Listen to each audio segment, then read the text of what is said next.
Bienvenue dans cette nouvelle vidéo où je vous fais un tour de mon atelier situé en pleine campagne dans une ancienne usine textile. Bienvenue chez Super Ceramics. Allez.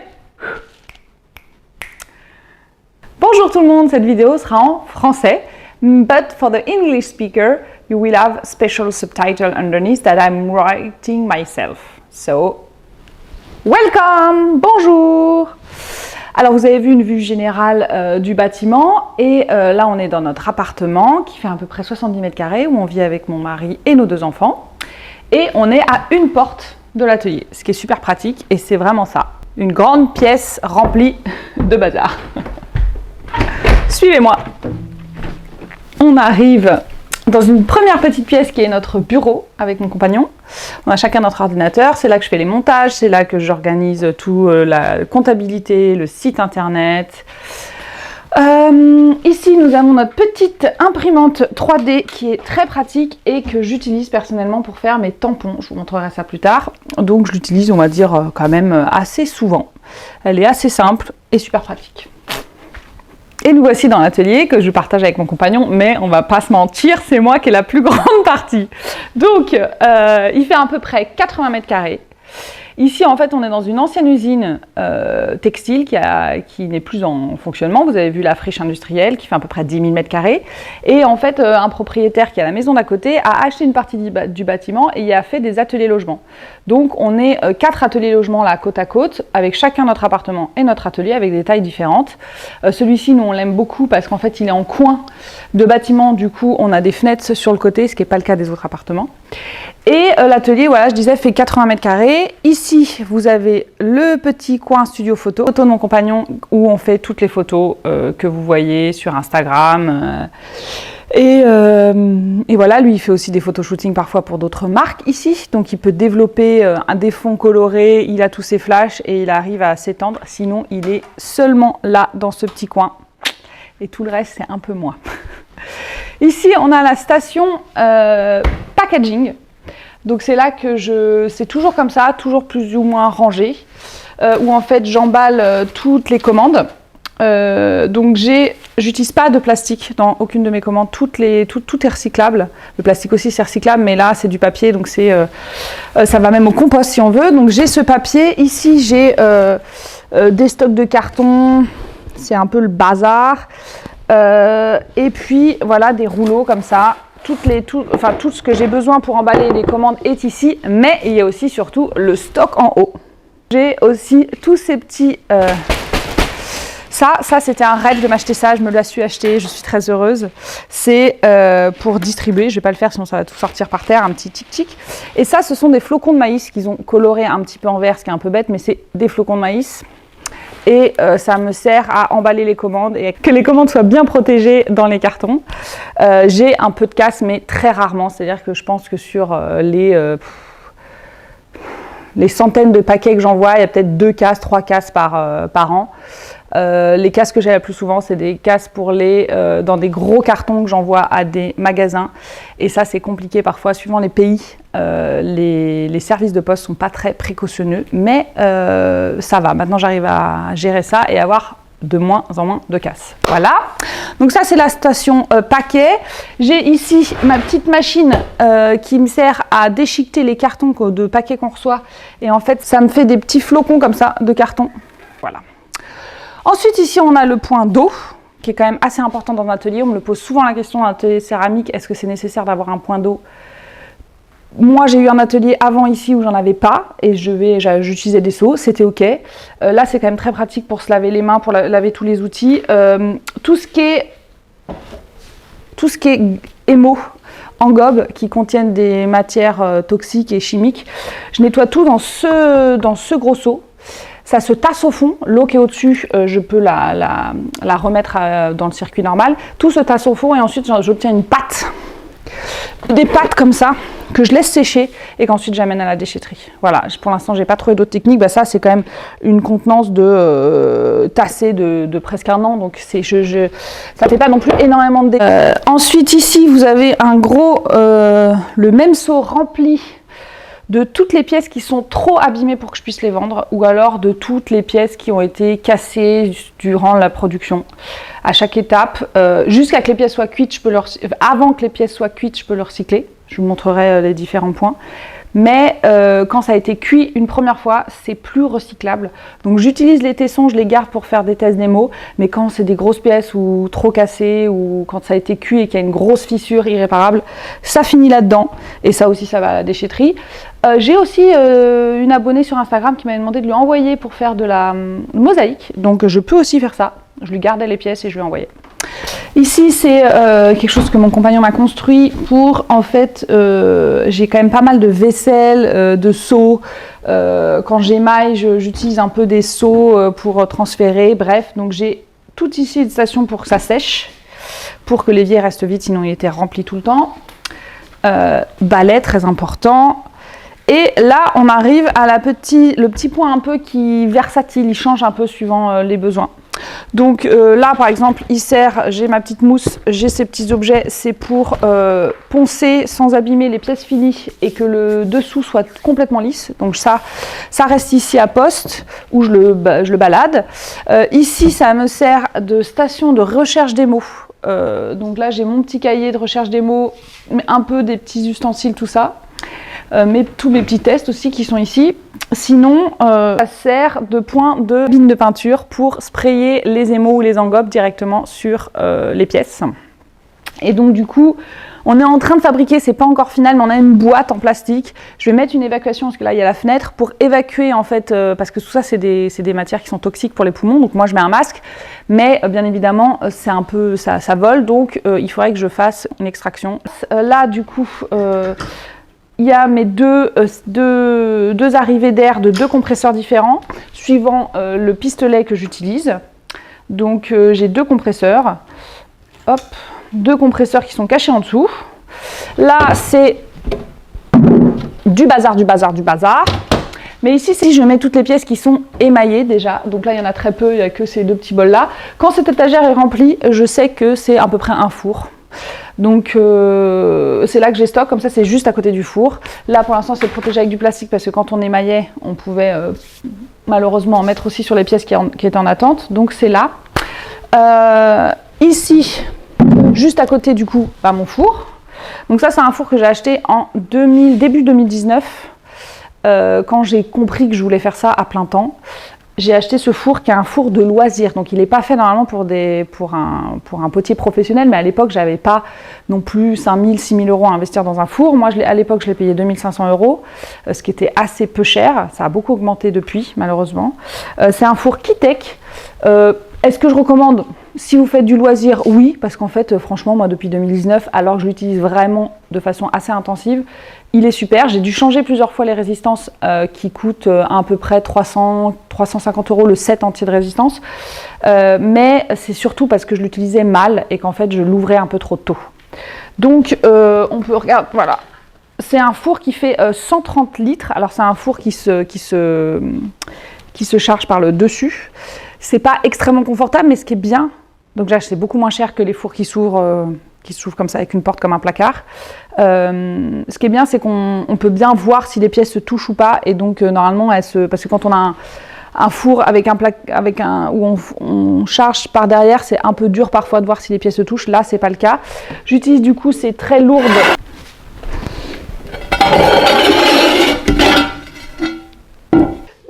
qui font à peu près, je crois, 500-550 de diamètre et qui me servent à faire du coup les étages en utilisant des petits plots, j'en ai plein, pour faire différentes hauteurs d'étagères, suivant ce que je mets dedans, des assiettes, des bols, tout ça.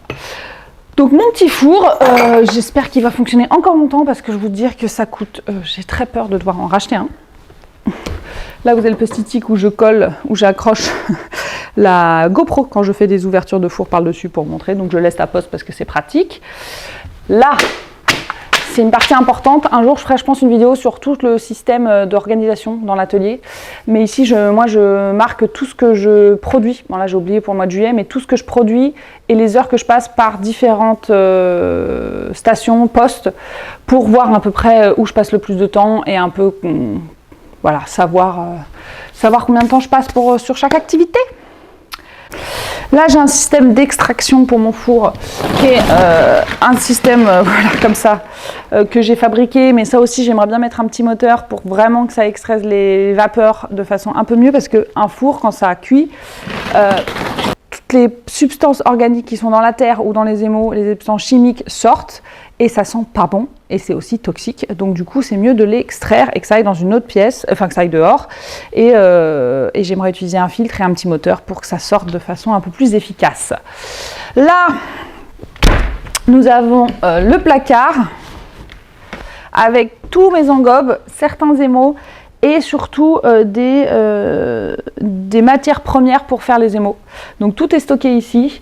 C'est assez pratique parce que c'est le bazar comme vous pouvez le voir. Donc moi j'aime bien que ce soit renfermé et que je ne vois pas tout ça. Sinon il faudrait que je le range de façon plus efficace. Là j'ai aussi un petit papier sur lequel je marque toutes mes cuissons depuis le début. Vraiment depuis le tout début que j'ai le four. Comme ça je sais à quelle cuisson je suis. Donc là par exemple je suis à la cuisson 212. Et ça me permet de savoir quelle cuisson n'a pas fonctionné. Et j'ai pu remarquer par exemple que au bout de 4-5 cuissons qui ne fonctionnaient pas, c'est qu'il y avait un problème. Et c'était surtout les résistances ou d'autres systèmes. Donc voilà. Voilà. Là, nous avons la station de test démo de toutes mes recherches.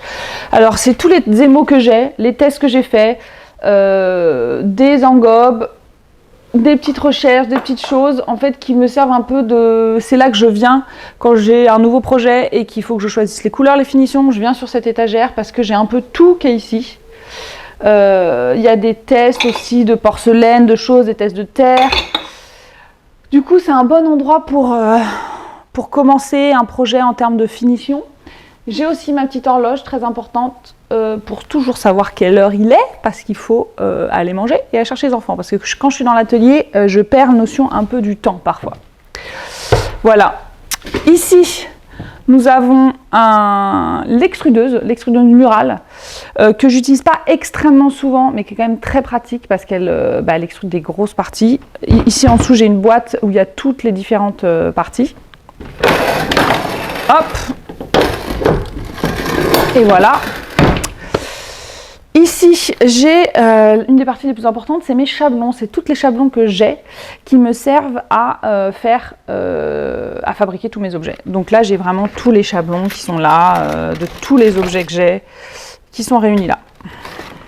Là, mon le petit baromètre pour voir l'humidité dans le studio. Et c'est assez important parce qu'en fait, en hiver, les pièces sèchent moins vite. En été, un peu trop vite parfois, donc je vérifie toujours la température, l'humidité. Là, on a 65% d'humidité. En hiver, parfois, on est à 80-85%. Ici, on est sur ma table centrale sur laquelle je travaille le plus souvent. Il y a tous mes outils qui sont là. Il y a des objets que j'utilise pour façonner la terre. Il y a mes tampons.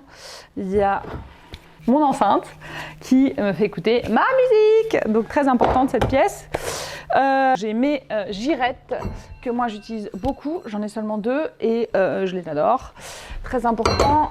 Mes petites parties, mes petites plaques de plâtre pour que les objets n'adhèrent pas dessus, mon petit spray eau, très important aussi quand les pièces sont un peu trop sèches en été. En hiver j'en ai jamais besoin. J'aime bien avoir un peu de décoration, des pièces sur lesquelles je travaille ou juste des pièces que j'ai fait.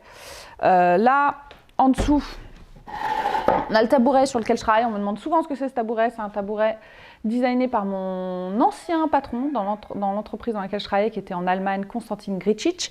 C'est un tabouret qui est fait pour la marque Magis, mais ça, elle n'existe pas, cette version n'existe pas. C'est une pièce unique que j'avais gagnée à la tombola du bureau. Et je suis trop contente, je l'adore, je l'utilise tout le temps.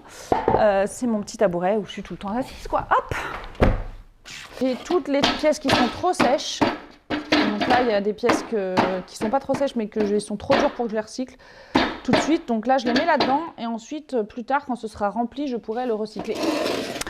Là, on a la terre quand je fabrique des pièces, j'ai toujours un petit peu des déchets que je peux recycler. Donc je le mets dans cette boîte qui est fermée où je garde en fait très humide pour ensuite pouvoir la pétrir et la réutiliser. Toujours un petit verre d'eau. Là, j'ai une petite boîte qui est normalement remplie de bonbons, mais là, il n'y en a pas, ça va pas du tout. Et ma table, elle est organisée, il y a deux parties. Il y a tout en fait, en dessous, il y a toutes les petites planches de bois que j'utilise pour en fait façonner mes pièces, enfin poser les pièces que je façonne. Il y a les petites de ce côté et les grandes de ce côté. Les grandes, elles servent plus à mettre plein de tasses par exemple et ensuite à les déplacer et à les ranger dans l'étagère qui est à côté. Vous pouvez voir que je stocke toutes mes terres dessous. C'est pas hyper pratiqué sur là-dessous, mais c'est le seul endroit que j'ai trouvé parce qu'il y en a quand même pas mal. J'essaie d'en avoir toujours beaucoup. Principalement la terre que j'utilise qui est du grès, sinon j'ai un peu de porcelaine. Là, c'est mon étagère, donc Ikea, Ivar, où il y a en fait deux sections. La section où je fais toutes les pièces qui sont en train de sécher, que j'ai modelées, qui sèchent. Quand cette étagère est remplie, c'est à peu près un four de biscuits. Ça dépend de la taille des pièces. Là, par exemple, j'ai des grosses pièces qui sèchent, ce sont des lampes. On a créé un système pour les faire sécher. Pour pas les abîmer lorsqu'elles sèchent, pour pas qu'elles s'affaissent. Là, tout est sous plastique parce que cet après-midi, je vais faire une session modelage et qu'en fait, j'ai commencé hier des tasses. Donc là, hop, elles sont là. En fait, elles restent à température à peu près constante pour que je puisse accrocher les poignées dessus. Tout ça, c'est sec, c'est des pièces qui sont sèches. Voilà. Que dire de plus? Là, c'est des pièces qui ont été déjà cuites, qui ne devraient pas être là. Parce que normalement, j'ai pas de pièces qui sont en attente. Mais en ce moment, j'ai pas assez de pièces en cuisson émail, donc j'attends. Elles attendent là. Là, j'ai des petits rangements où c'est vraiment principalement du bazar. On va pas se mentir. Partie très importante. Tous les petits sacs plastiques, toutes les couvertes en plastique, ça j'en ai beaucoup. C'est des anciens sacs en fait de terre. Donc il y a encore la référence, que je garde parce qu'ils sont assez épais et imperméables. Donc j'en ai beaucoup et ça me sert à garder la terre humide ou garder les pièces à sécher. Voilà. J'ai quelques moules en plâtre ici. Ici, j'ai une caisse remplie de petits bouts de bois. Ça, c'est un système que moi j'ai trouvé pour... En fait, mes étagères, je trouve qu'elles sont trop hautes parfois quand j'ai, par exemple, juste ça. Et en fait, je peux les utiliser pour recréer des étagères à l'intérieur des étagères en utilisant mes plaques. Donc, j'en ai plein de petits bâtons comme ça. Ça me sert à créer des étagères. Ici, on a le programme des 3 prochaines semaines que je suis carrément. J'essaie de suivre, mais bon, voilà. C'est plutôt un plan plutôt qu'un but. Je planifie, je marque tout ce que je dois faire. Par exemple, là on est le 24, film YouTube, je dois assembler des lampes, préparer des mugs pour demain et faire un reel pour Instagram. Donc tout est marqué là, comme ça je sais ce que je dois faire. Là c'est les pièces finies, donc toutes les pièces finies qui sont classées par catégorie. Donc les bols, les beurriers, les tasses, voilà. Là, je peux voir en fait en un coup de vue aussi mon stock, donc c'est assez important de voir ce que j'ai, ce que j'ai pas. Ici, normalement j'accroche ici en fait toutes les commandes qui sont en cours pour les voir, pour voir ce qu'il y a, ce qui reste. Donc là par exemple j'ai une commande, enfin c'est pas une commande, c'est pour un magasin à Paris qui va faire une exposition en septembre. Donc je garde les pièces qu'ils souhaitent avoir, elles sont là, comme ça je les garde pour eux, je peux les enlever du stock. Ici, c'est les 2 étagères de second choix où j'ai toutes les pièces qui ont des défauts, donc des petites craquelures mais qui n'empêchent pas l'utilisation, ou alors des prototypes. Ici, par exemple, quand je faisais des tests de démo, j'ai ce prototype-là, il y a des petits défauts, mais toutes ces pièces, je les vendrai. Alors, je les vends quand il y a des portes ouvertes ici, ou lors de marché. Je les vends aussi en ligne, 1 à 2 fois par an, ça dépend. Normalement, c'est en janvier que je fais une grosse vente et je vends tout ce qui est dans ces étagères. Voilà, voilà. Ensuite, cette caisse qui est très importante, c'est ma caisse humide. Donc que j'ai fabriquée avec une caisse, voilà, une caisse basique en plastique qui se ferme hermétiquement. En dessous, il y a à peu près 7 cm de plâtre qui garde l'humidité. Et en fait, c'est la partie où je mets toutes mes pièces que je ne vais pas construire tout de suite. Donc là, par exemple, c'est un dessus de lampe et que je veux qu'il reste à température, enfin humide quoi. Et donc, je les mets là, parce que sous plastique, ça sèche quand même. Donc, je ne mets pas les mêmes pièces sous plastique que dans la boîte. Et cette boîte humide, je l'ai que depuis 1 an, et franchement, trop pratique pour garder les pièces bien humides, surtout en été, quand il commence à faire trop sec. Et maintenant, l'établi central, il y a 3 tables qui ne sont jamais vides comme ça. Là, j'ai rangé, bien évidemment, l'atelier a été rangé pour vous, pour le studio tour, parce que normalement, c'est pas comme ça. On a aussi on peut regarder ça, parce que ça prend pas mal d'espace aussi. Le bateau, qui est le bateau du papa de Jonathan, mon compagnon, et qu'on garde ici, et qu'on a déjà utilisé. Bref, ici, l'étape centrale. Ici, j'ai un petit tour Chipo que j'utilise jamais. Alors, je sais un peu tourner, pas de façon extrêmement bien, mais on l'utilise pour faire des moules de plâtre. Voilà, je le garde pour ça. Voilà. Donc, ces tables-là, elles servent à beaucoup de choses différentes. Là, souvent, je façonne les pièces de plâtre, je les mets là, parce qu'en fait, j'utilise toujours cette table, la table qui est ici contre la fenêtre pour faire les pièces, la fabrication, parce que ça a la fabrication à la plaque assez longue, je suis assise à cette table-là. Là, je façonne souvent les pièces de plâtre, parce que c'est une bonne hauteur pour travailler. Donc, souvent, là, c'est la station estampage dans les moules en plâtre. Là, c'est une station qui peut être émaillage ou sortie de four, mais surtout une station de la croûteuse que je vais vous sortir maintenant. Attention. Donc voici ma croûteuse, qui est une croûteuse qui se range, ce qui est super pratique. Et quand je suis en session de modelage et de fabrication de plaques, elle est positionnée là. Et franchement, moi je l'ai achetée sur le site de Serradel, et ça, je crois qu'elle m'a coûté 250 €. Et c'était le meilleur investissement au monde, cette croûteuse. Ici, ensuite, on a la table qui sert aussi de stockage. Principalement, quand j'ai des commandes, les pièces, je les pose là. Je les pose là, et comme ça, je les prépare là, et ensuite, je vais sur la station, ici, pour finir les cartons. Voilà. C'est très agréable d'avoir place centrale sur laquelle on peut tourner comme ça. Vraiment, je sais que j'ai énormément de chance. Mon atelier est très très grand. C'est une chance énorme. Oh, il y a un truc très important que je n'ai pas montré. Avec tous mes tampons, tous mes emporte-pièces. Pour tous les objets que j'ai un emporte-pièces. Toutes les bons diamètres pour tous mes objets. C'est super. Petit truc.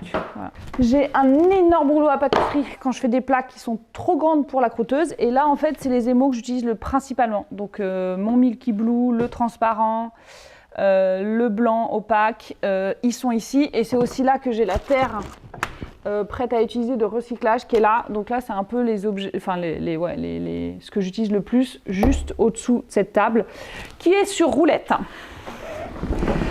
pour pouvoir la déplacer si besoin. Ça arrive quand même d'avoir besoin de plus d'espace. Donc tout est mobile. Voilà. Je crois que c'est tout pour ce studio tour, hein. C'est tout pour ce studio tour. Je sais que l'atelier est très grand, il fait 80 mètres carrés, je crois que je l'avais dit. Du coup, je sais que j'ai beaucoup de chance d'avoir un atelier aussi grand. Il faut savoir qu'on est basé à la campagne. Je pense qu'un atelier de cette taille-là en ville, c'est un luxe énorme. C'est déjà un luxe, hein. Énormément de chance d'être ici. Avant, j'avais un petit atelier qui faisait, je pense, 15 mètres carrés quand j'étais à Munich, où j'arrivais très bien à travailler. Mais maintenant que j'ai de l'espace, je me suis étendue, bien évidemment.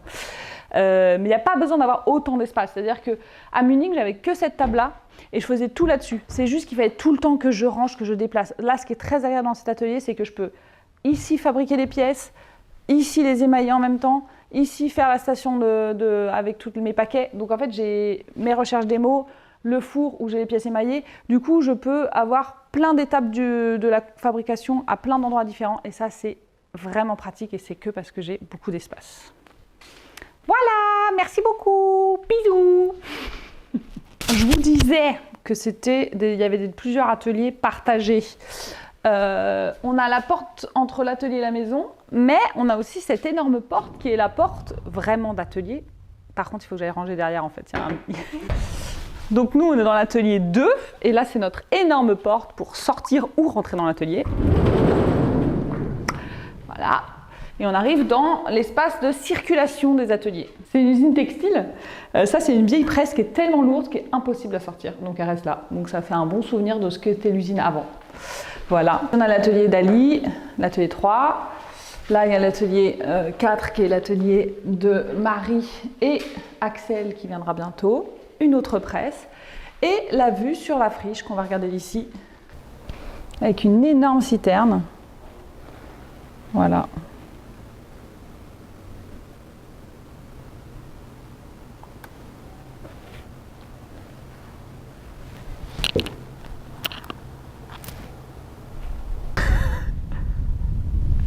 Allez!